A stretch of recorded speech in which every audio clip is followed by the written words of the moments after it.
Everyone's seen a Zero fighter screaming across a newsreel. Everyone's seen the grainy black and white footage of Japanese pilots sprinting across a tarmac, climbing into cockpits, lifting off toward the horizon. But almost no one has actually seen what was happening behind that image. Hidden beneath the propaganda, beneath the heroic footage, beneath the official reports stamped and filed and buried in archives, there was a crisis so severe, so structurally catastrophic, that by 1944, the Imperial Japanese Navy was handing its aviators maps and target charts of places that no longer existed. Airfields that had been bombed into rubble, fuel depots already burned to the ground, harbor facilities already sunk beneath the waves, and the pilots who received these charts, many of them trained for only weeks, were expected to fly toward those coordinates and attack.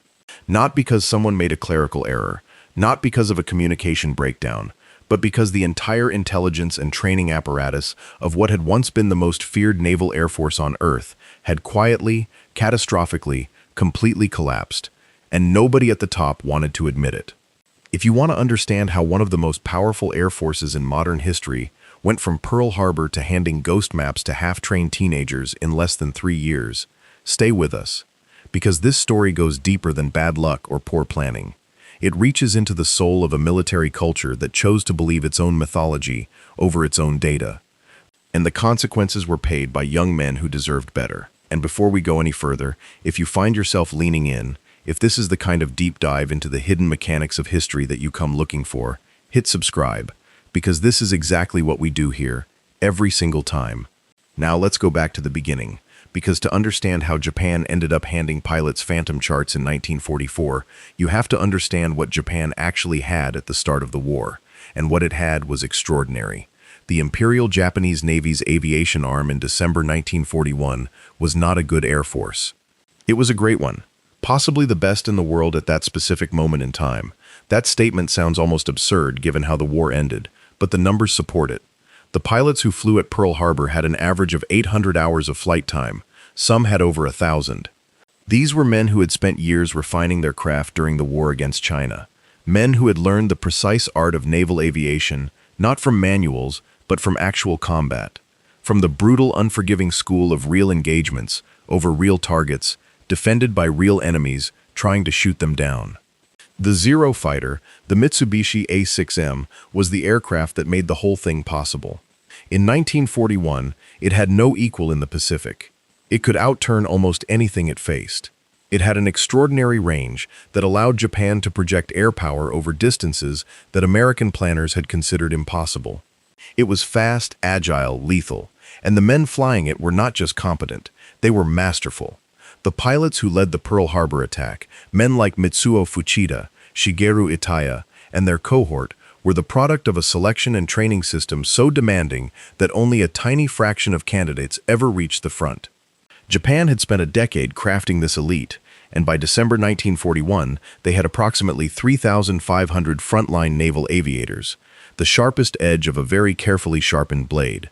The problem, the fatal structural problem that nobody in Tokyo wanted to say out loud, was that 3,500 was also a ceiling. And ceilings, in a war against an industrial giant with a population of over 130 million people and a manufacturing base that dwarfed anything Japan could ever field, are death sentences. America could lose pilots. America could replace pilots. America had the training infrastructure, the aviation schools, the instructors, the fuel, the aircraft, the raw recruits, and the industrial capacity to build all of it faster than any attrition rate could consume it. Japan could not. And that single asymmetry, quiet and structural and completely understood by anyone who looked at the actual numbers, would define everything that came after. But in December 1941, nobody was looking at the numbers. They were looking at the burning battleships at Pearl Harbor. They were looking at the Prince of Wales and the Repulse slipping beneath the South China Sea. They were looking at the Philippines, Wake Island, Malaya, Singapore, the Dutch East Indies, all falling in a cascade so rapid it seemed to validate every assumption that had built the Japanese war machine in the first place. The assumption being this, that Japan's quality would always overcome America's quantity, that the spiritual superiority of the Japanese warrior, the willingness to die, the absolute commitment to the emperor and the mission would make up any numerical deficit, that morale was a weapon, that Bushido was a strategy. It wasn't. but they believed it, and that belief would cost them everything. The first real crack in the facade appeared at Coral Sea in May 1942. Tactically, the battle was something close to a draw. The Americans lost the Lexington and suffered damage to the Yorktown. Japan lost the light carrier Shoho and suffered damage to two fleet carriers, the Shokaku and Zuikaku, taking them out of action. But the real loss wasn't ships, it was pilots. Coral Sea killed and wounded a significant number of Japan's experienced aviators, men who had been flying since the mid-1930s, men whose skill level could not be replicated by a few months of training. Those men were gone, their hours in the air, their instincts, their reflexes, their accumulated knowledge of how to survive in a dogfight, all of it went down with the aircraft, or was carried home in a man too badly burned to fly again. And 1 month later came Midway. Midway is usually told as a story of American intelligence, of code breaking, of the almost miraculous appearance of American dive bombers at exactly the right moment, in exactly the right position. All of that is true, but there is another way to read Midway, and it is the more important reading for our purposes. Midway was the moment Japan lost its aviation depth. In 4 minutes of combat on June 4, 1942, the dive bombers of USS Enterprise and USS Yorktown destroyed 3 Japanese fleet carriers. A fourth followed hours later. Gone were Akagi, Kaga, Soryu, and Hiryu. But more devastating than the ships was the human cost. At Midway, Japan lost approximately 110 of its finest carrier aviators. Not all of them were killed in the initial strikes. Many went down with their aircraft during the days of fighting. Others were simply never recovered, lost at sea. These were the men who had been at Pearl Harbor. These were the men who had sunk the Prince of Wales. These were the men whose faces appeared in the propaganda posters, whose names were whispered with reverence in the flight schools, and they were gone. What replaced them was a problem that nobody in the Japanese Naval High Command wanted to confront directly, because confronting it meant admitting that the war was already, in some profound structural sense, already lost. Japan had roughly 1.5 to 2 years of aviation depth. They had 3,500 elite pilots. They had been losing them steadily since China. Coral Sea and Midway had torn a hole in the fabric that could not be sewn shut quickly. And the training pipeline, the long, brutal, demanding system that had produced those original aviators, could not simply be accelerated without fundamentally changing what it produced. Because the thing about training an elite aviator is that it takes time, not just classroom time or simulator time, real time, hours in the air, hours reacting to real conditions, real mistakes, real near disasters. The original Japanese pilot training course took approximately 2 to 3 years. It included rigorous physical testing, navigation, gunnery, carrier landing qualification, formation flying, all of it done repeatedly until the candidate could do it in any conditions under any pressure, without thinking. The attrition rate in training was brutal. Most candidates washed out. The ones who graduated were exceptional. But exceptional takes time to manufacture, and Japan was running out of both time and the raw material of experienced instructors who could produce the next generation. Because here is the compounding catastrophe. The best instructors were also the best pilots, and the best pilots were at the front, and the front was consuming them. Japan faced a decision that had no good answer. Pull experienced pilots from combat to staff the training schools and weaken your frontline force. Or keep the experienced men at the sharp end of the spear and let the training schools run with instructors who themselves had never seen real combat. They largely chose the latter. And the result was exactly what you would expect. By 1943, Japanese naval aviation training had been drastically shortened. A program that once took 2 to 3 years had been compressed to months, in some cases to weeks. The recruits were younger, less physically prepared, trained on aircraft they barely understood, by instructors who sometimes had only marginally more experience than the students themselves. Night flying, instrument navigation, carrier landing qualification, formation combat tactics, all of it was either abbreviated or cut entirely. What came out the other end of this pipeline was not the same product that had attacked Pearl Harbor. It couldn't be. And the Americans were about to demonstrate exactly what that difference meant. The Marianas Turkey Shoot, June 19th and 20th, 1944, the Battle of the Philippine Sea. This is the engagement that broke Japanese naval aviation permanently and completely. And the name the American pilots gave it tells you everything you need to know about the lethality of the asymmetry that had been quietly building for 2 years. In 2 days of fighting, The Imperial Japanese Navy lost approximately 450 to 600 aircraft and their crews. The Americans lost approximately 130 aircraft, with the majority of those losses coming from aircraft running out of fuel during the famous night recovery operation on the second day, not from Japanese guns. The Japanese pilots were not cowards. They were not unwilling to fight. Many of them died pressing their attacks with genuine bravery. But bravery is not a substitute for skill, and skill is not a substitute for the thousands of hours of accumulated combat experience that the Americans now had and the Japanese had lost. The American pilots of 1944 were flying F-6F Hellcats, a machine specifically designed to kill Zeros. They had radar, they had radio coordination, they had trained extensively for exactly this kind of mass engagement. Many of them had hundreds of hours in the air. Their squadron leaders were veterans of Midway, Guadalcanal, the Solomons campaign. They knew how to fight. The Japanese pilots in many cases did not. There are accounts from American aviators who described engaging Japanese formations that seemed to have no tactical awareness, that flew straight and level when they should have broken, that failed to cover each other, that made the same mistakes repeatedly because they had never had the chance to learn not to make them. This was not incompetence born of indifference.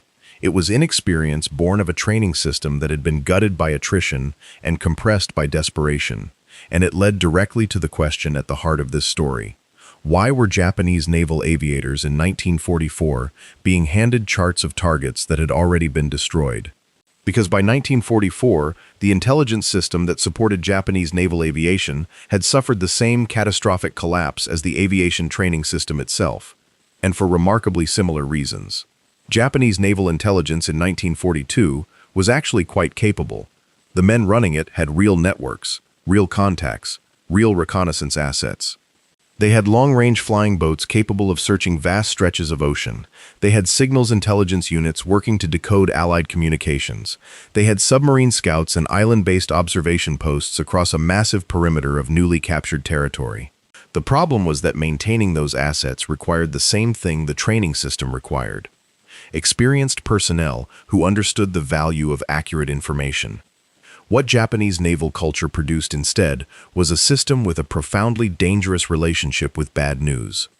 This is not a cliché or a generalization. It is a documented structural reality of the Imperial Japanese military hierarchy.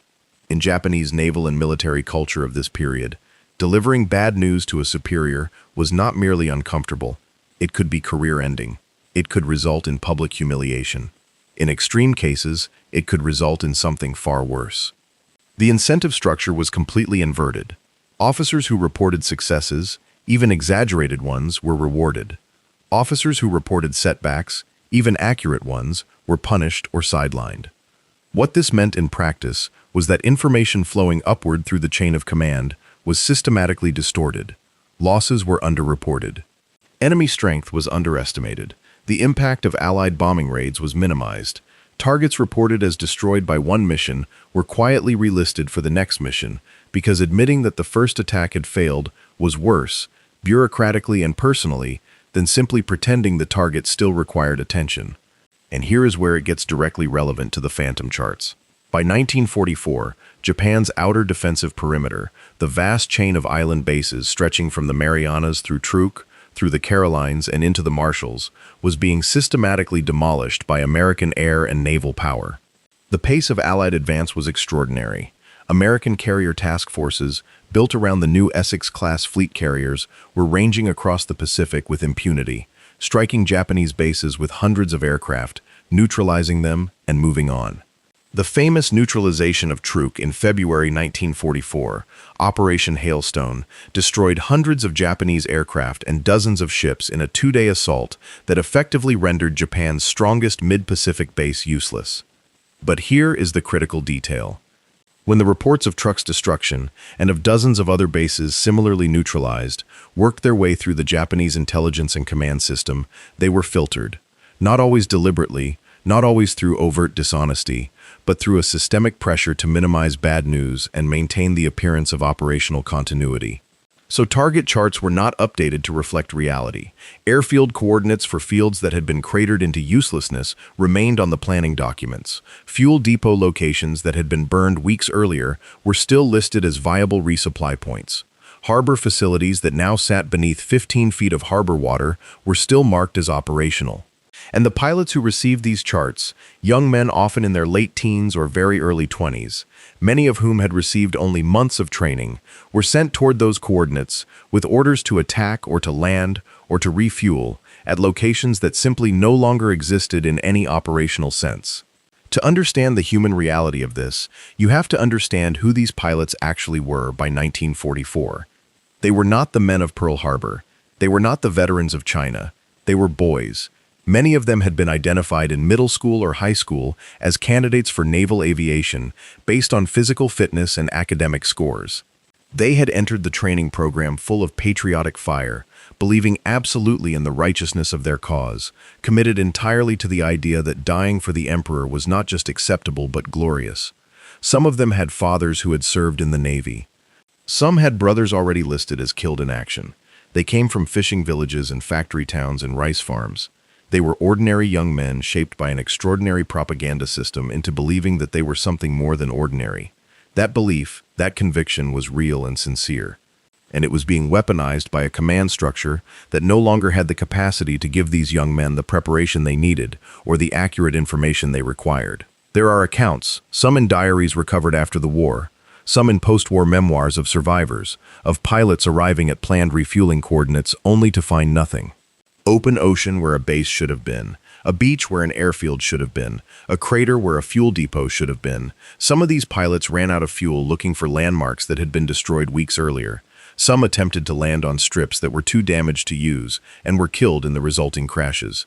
Some turned back toward the fleet and reported what they had found, and were sometimes accused of cowardice or poor navigation for failing to locate a target that everyone above them in the chain of command had listed as still standing. The intelligence failure was so complete that in some cases, units were planned around the assumption that bases no longer existed, only to discover that the charts showing those bases as active had come from reports that had been generated months earlier and never updated because nobody in the chain of command had wanted to file the report that said, "We lost this too." The structural parallel to the training collapse is almost mathematically precise. In training, Japan lost its experienced aviators and chose not to rebuild the pipeline in a way that could honestly replace them, producing instead a simulacrum of trained pilots. In intelligence, Japan lost its accurate picture of the operational theater and chose not to update its documents in a way that honestly reflected those losses, producing instead a simulacrum of operational planning. Both failures had the same root cause: a culture that treated the acknowledgement of loss as more dangerous than the loss itself. And both failures cost young men their lives in ways that were entirely preventable. But there's another dimension to this story that deserves equal attention, because it would be too simple to say this was purely a cultural failure or purely a bureaucratic failure. There was also a material failure happening simultaneously. A failure of the physical infrastructure that would have allowed accurate intelligence to be gathered and transmitted in the first place. Japan's long-range reconnaissance assets, the flying boats, the submarine scouts, the island observation networks, were being destroyed along with everything else. The American submarine campaign against Japanese shipping, one of the most devastatingly effective campaigns of the entire war, had by 1944 strangled Japanese supply lines to the point where many island garrisons were barely receiving enough food to survive, let alone the communications equipment, fuel, and technical personnel needed to maintain functioning intelligence operations. Bases that had once filed regular reports on Allied movements were now fighting to stay fed. Their radio equipment broke down and couldn't be repaired because spare parts weren't arriving. Their aircraft, if they still had any, couldn't fly reconnaissance missions because they had no fuel. Their trained observers had been killed in air raids or were too ill from malnutrition to function effectively. The intelligence blackout was not purely the result of deliberate deception or willful blindness, though those elements were absolutely present. It was also the result of a logistical collapse that made accurate intelligence physically difficult to gather and impossible to transmit reliably. When you have no functioning eyes and ears across your operational perimeter, you fall back on what you have. You use the last reports that came in, even if those reports are months old. You use the charts that were printed when the information was current, even if the situation they described no longer exists. You fill in the gaps with assumptions, and the assumptions you make are shaped by the culture you operate in, which in this case was a culture that assumed Japanese positions were stronger than they were, Allied pressure was weaker than it was, and operational continuity was achievable even when the evidence against it was overwhelming. There is a concept in organizational behavior called motivated reasoning. It describes the tendency of individuals and institutions to interpret evidence in ways that support conclusions they have already reached, filtering out information that contradicts preferred narratives and amplifying information that confirms them. The Imperial Japanese Navy's relationship with its own operational reality in 1944 is a textbook case of motivated reasoning at institutional scale. And the results of that motivated reasoning were paid for not by admirals in Tokyo or by commanders in Rabaul or Truk. They were paid for by teenagers flying toward coordinates that no longer corresponded to anything real. Now, it would be incomplete to discuss this crisis without discussing the specific campaign context in which the phantom charts became most operationally visible. The campaign for the Marianas in the summer of 1944 represents the moment when all of these failures converged simultaneously and publicly. The American assault on Saipan in June 1944 triggered the Battle of the Philippine Sea, the engagement we've already described. But the context leading up to that battle illustrates the intelligence failure in almost clinical detail. The Japanese plan for the defense of the Marianas, called Operation Agu, was built around the assumption that land-based aviation on Guam, Tinian, and Saipan could provide massive support to the fleet during the decisive engagement. Hundreds of aircraft based on those islands would coordinate with carrier aircraft to overwhelm the American task force. The problem was that American carrier aviation had spent weeks before the Marianas invasion systematically destroying those land-based air assets. The fields on Guam were bombed repeatedly.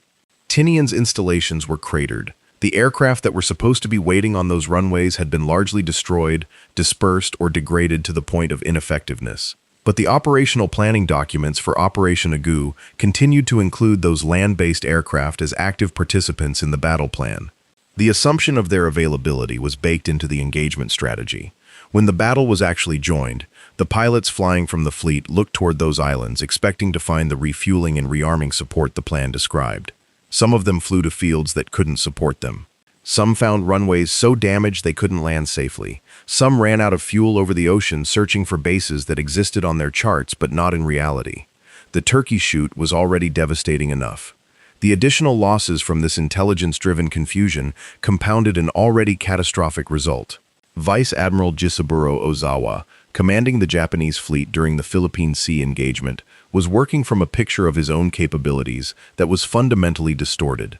He believed his land-based air forces in the Marianas were substantially more capable than they actually were, because the reports coming to him described a situation that no longer existed.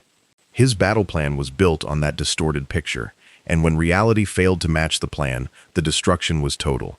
Ozawa lost 3 carriers at Philippine Sea. He lost approximately 450 to 600 aircraft in 2 days. He lost the majority of what remained of Japan's experienced naval aviation force. And perhaps most devastatingly of all, he lost the ability to pretend, even within the carefully managed internal communications of the Japanese High Command, that the situation was sustainable. After the Philippine Sea, there was no recovery. What came next was the formalization of the kamikaze program, which is perhaps the most direct acknowledgement possible that Japan's conventional naval aviation had failed, because the kamikaze was not a tactical innovation in any meaningful sense. It was the logical conclusion of a force that had run out of trained pilots, run out of operational intelligence, run out of the capacity to conduct sustained conventional air operations, and had only one thing left in sufficient supply: the willingness of young men to die. The decision to formalize the kamikaze program in October 1944 under Vice Admiral Takejiro Onishi is often presented as a desperate measure, which it was. But it was also an acknowledgement of every failure we have been discussing. If you have pilots who cannot reliably navigate to their target and back, you eliminate the back. If you have pilots who cannot reliably put a bomb on a ship using conventional attack methods, you make the pilot and the bomb the same object. If you have an intelligence system that cannot give you accurate information about what your pilots will find when they arrive at target coordinates, you give them a target class, enemy ships, rather than a target location, because a ship can be found by sight in a way that a destroyed airfield cannot. The kamikaze program was, in its brutal way, a systems response to systems failure. It stripped away everything that had collapsed: the navigation capability, the tactical sophistication, the intelligence dependency, and reduced the operation to its simplest possible form. Find a ship, crash into it, die. It was terrible.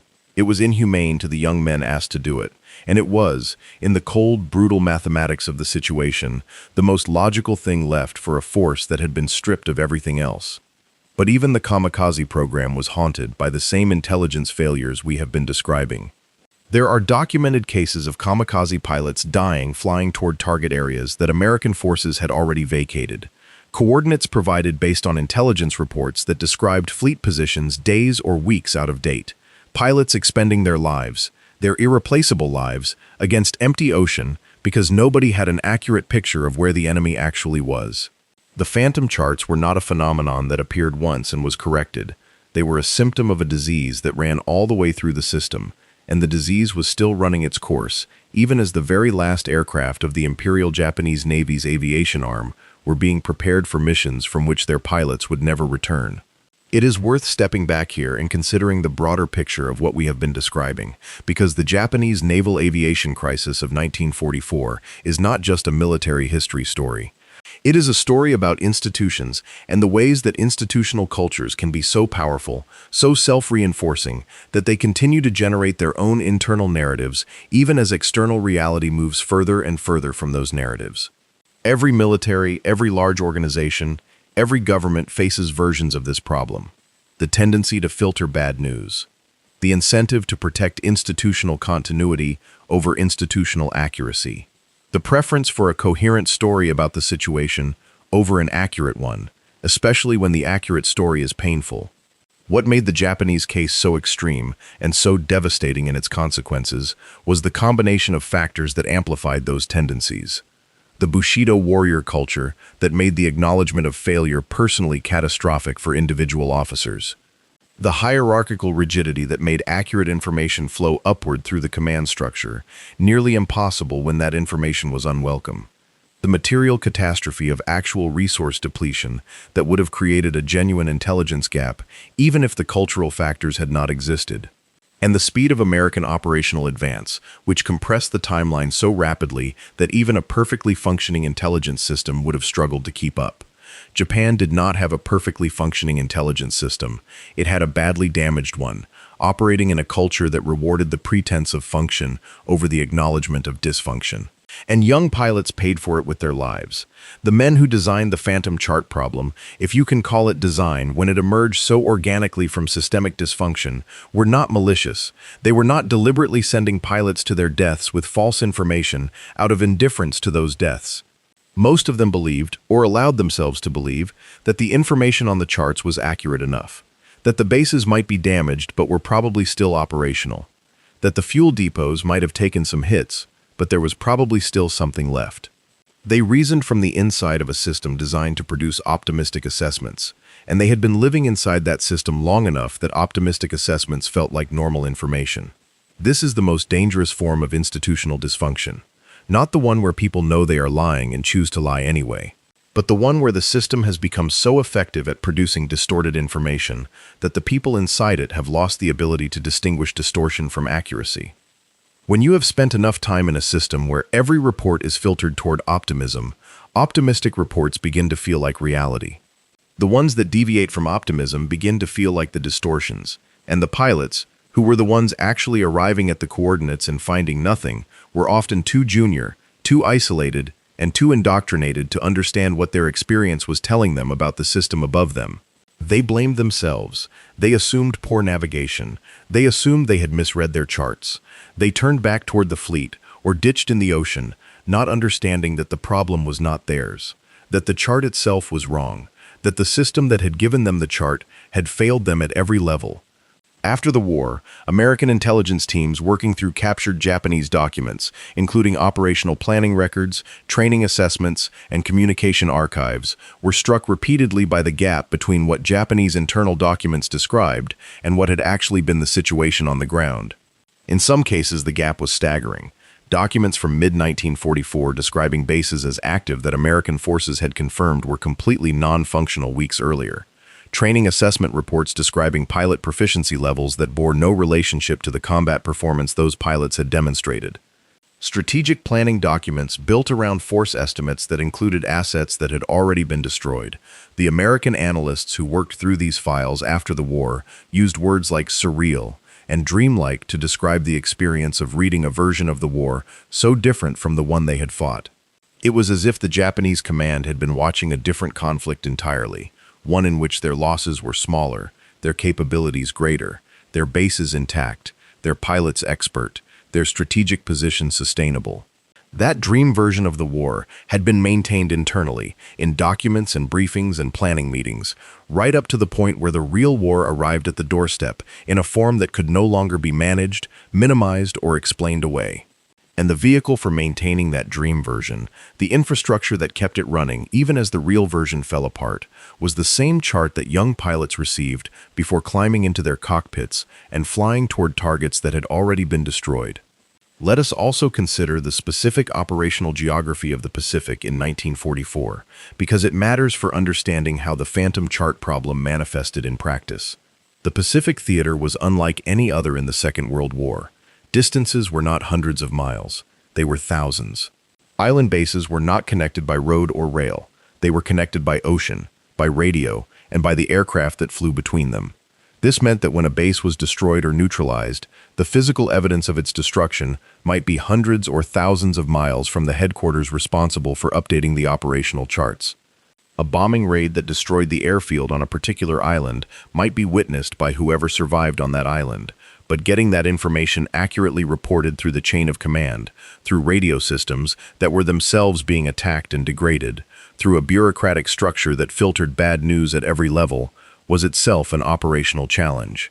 The Americans solved this problem, imperfectly, but far more effectively than the Japanese, by making reconnaissance a continuous and high-priority activity. Every major American operation was preceded by extensive photographic reconnaissance. American carrier aviation included dedicated reconnaissance variants of aircraft specifically tasked with bringing back current imagery of targets before strikes were launched. And the intelligence processing system behind the American Operational Command, while far from perfect, was at least culturally oriented toward incorporating bad news when bad news was what reality provided. This cultural difference, the American military's greater willingness to incorporate negative information into planning compared to the Japanese system's systematic resistance to it, shows up repeatedly in the operational history of the Pacific War. American after-action reports from this period are full of phrases like target assessment indicates previously reported damage overstated or original intelligence estimates require revision. These phrases represent institutional acknowledgement that the previous picture was wrong and the new picture is different. In Japanese operational documents from the same period, that kind of revision is dramatically rarer, not because the situation was more stable, but because the system was less tolerant of the instability being named. There is one more element of this story that deserves careful attention, and it concerns the role of the Naval High Command in Tokyo, and specifically, the degree to which the most senior officers of the Imperial Japanese Navy understood, by 1944, that the situation was irretrievable. There is evidence, much of it from post-war testimony and from the private diaries of senior officers, that some men at the top of the Japanese naval hierarchy had a far more accurate picture of the true situation than the official documents suggest. Admiral Minechi Koga, commander of the combined fleet following Yamamoto's death in 1943, reportedly told colleagues in private conversations that Japan could not win the war. His successor, Admiral Soemu Toyoda, was similarly aware, at least privately, that the trajectory was unsustainable.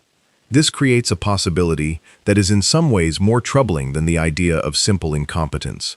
The possibility that some of the men responsible for the operational planning that produced the phantom charts knew, at some level, that the charts were wrong, that the pilots were undertrained, that the bases were gone, and chose to continue generating missions and plans that maintained the appearance of operational continuity because the alternative, openly acknowledging the true situation, would have meant confronting questions that Japanese military culture had no mechanism to answer.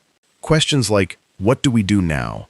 Because the culture that had produced the Phantom charts was the same culture that had produced the idea that Japan could build an empire in the Pacific and defend it against the industrial power of the United States through spiritual determination and warrior ethos. That idea was the foundation on which everything else rested.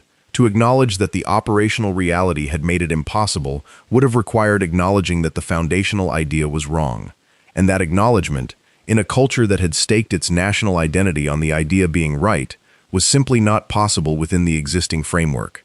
So the framework continued to generate its outputs. Plans were written, charts were printed, briefings were conducted. Pilots received their target information and climbed into their aircraft and flew toward coordinates on those charts. And some of them arrived at their targets and found nothing. And some of them never arrived at all. It is important, before we close, to say something about the pilots themselves. Not as casualties in a statistical sense, not as data points in an analysis of institutional failure, but as human beings who deserve to be remembered as what they were. Young men, most of them teenagers or barely out of their teens, who believed entirely in what they were doing and were failed entirely by the system that sent them to do it. There is a diary that was kept by a Japanese naval aviator training in 1944. The name of the author, for our purposes, is less important than what he wrote. He described the training as exciting and the instructors as inspiring, and he wrote with genuine emotion about his desire to serve with distinction. He wrote about his family, about the village he came from, about the people he hoped to make proud. He wrote about the fear he felt before his first solo flight and the exhilaration when he landed safely. He wrote like a young person discovering something he loved under conditions that were asking him to weaponize that love.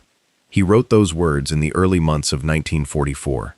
By the Battle of the Philippine Sea that June, pilots with his level of training and experience were being fed into one of the most one-sided aerial engagements in the history of air warfare, with charts of targets that no longer existed and navigation skills that had been compressed into weeks of instruction that the men who trained their predecessors had spent years developing. The institutional failure was massive. The human cost was personal. Each one of those aircraft going down represented a person, a family somewhere that would receive a notice, a village that would hold a memorial, a name that would be carved somewhere. And in many cases, a pilot who had died not because the Americans had simply been better, though by 1944 they had been considerably better, but because the system that was supposed to support that pilot, to train him properly and give him accurate information and send him toward real targets with real support, had already failed him before he ever got into the cockpit. History remembers the Battle of the Philippine Sea as the Turkey Shoot. American pilots gave it that name because the combat felt so one-sided, so unavoidable. And from their perspective, from the perspective of well-trained men in excellent machines with accurate intelligence, facing inadequately trained men in machines they barely understood, flying toward targets that didn't exist, it absolutely was. But from the other perspective, from the cockpit of a Japanese pilot who had received weeks of training where his predecessors had received years, who had been handed a chart with a base coordinate that no longer corresponded to an operational base, who arrived at a point on the ocean to find nothing and turned back, knowing he would not have fuel enough to make it home. The Turkey Shoot was the end of a long process of institutional betrayal. A betrayal that had begun the moment the system that was supposed to produce him and support him chose to maintain its internal narratives over its operational realities. There were people within the Japanese naval aviation system who saw what was happening. Some of them tried to say so. There are records of training officers filing reports that candidly describe the inadequacy of the compressed curriculum and the likely operational consequences.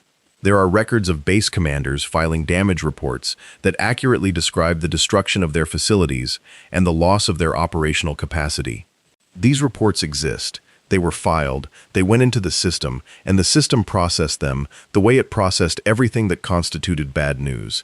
It filed them, it noted them, and it continued to produce operational plans and target charts that reflected a picture of reality that those reports had already contradicted. The system was not designed to be ignored. It was not designed to filter truth and replace it with comfortable fiction. But the culture that governed it had evolved over decades in a direction that made filtering truth and replacing it with comfortable fiction the path of least resistance at every level. And paths of least resistance, in organizations under pressure, are almost always the paths that get taken. What happened to Japanese naval aviation between 1942 and 1944 is in some sense the story of what happens to any institution when its cultural assumptions become more powerful than its ability to process reality. The assumptions of Japanese naval culture, the belief in spiritual superiority, the conviction that quality would overcome quantity, the certainty that the warrior ethos was itself a strategic asset, were powerful and genuinely motivating for the people who held them. They were also wrong in ways that the actual experience of the war made increasingly, catastrophically obvious. But the culture could not update its assumptions quickly enough, or perhaps at all, because the system for processing bad news had been so thoroughly suppressed that by the time the bad news was undeniable, it was already too late to respond to it in any meaningful way. The phantom charts are the symbol of all of this. Not just the failed intelligence system, not just the collapsed training pipeline, not just the inadequate reconnaissance, but all of it together, the institutional inability to say clearly and honestly, this base is gone, this pilot is not ready, this chart is wrong, this plan cannot work. That inability, compounded across dozens of decisions over 2 years, produced a situation in which young men were sent to die in a version of the war that existed only on paper, and the paper was wrong. The lessons of this story are not comfortable, and they do not resolve neatly into a simple moral. Military historians have spent decades analyzing the Japanese naval aviation collapse, and the most rigorous of them are careful to avoid the kind of retrospective certainty that makes the failures look obvious in ways they may not have been to the people living through them. But some things are clear. Accurate information is not just operationally useful, it is operationally essential. A training system that sacrifices depth for speed may produce numbers while destroying capability. And a culture that punishes the bearers of bad news does not eliminate bad news, it eliminates the knowledge of it, which is considerably worse. The Imperial Japanese Navy of 1941 was genuinely extraordinary. Its pilots were among the finest naval aviators in the world. Its carriers were world-class. Its tactical coordination was superb. The men who built that force and led it in its early operations were genuinely talented professionals. What destroyed it was not American industrial power alone, though that power was decisive. What destroyed it was the failure to honestly confront what that power meant, and to build a response to it that was grounded in reality, rather than in the myths the culture had generated about itself. By 1944, the reality had become impossible to ignore.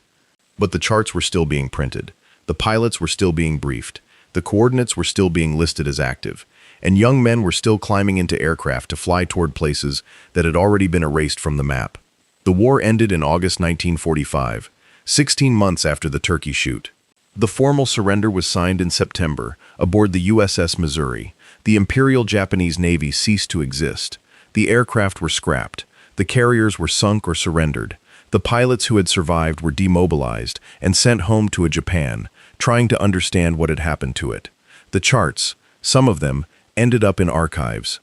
American intelligence collected them along with everything else, and when analysts went through them and compared them to the operational reality of the same period, they found what we have been describing: a ghost map of a war that Japan had been fighting in its own documents, even as the real war moved beyond recovery. The young men who had received those charts and flown toward those coordinates were mostly dead. The men who had printed the charts were mostly alive, at least for a while.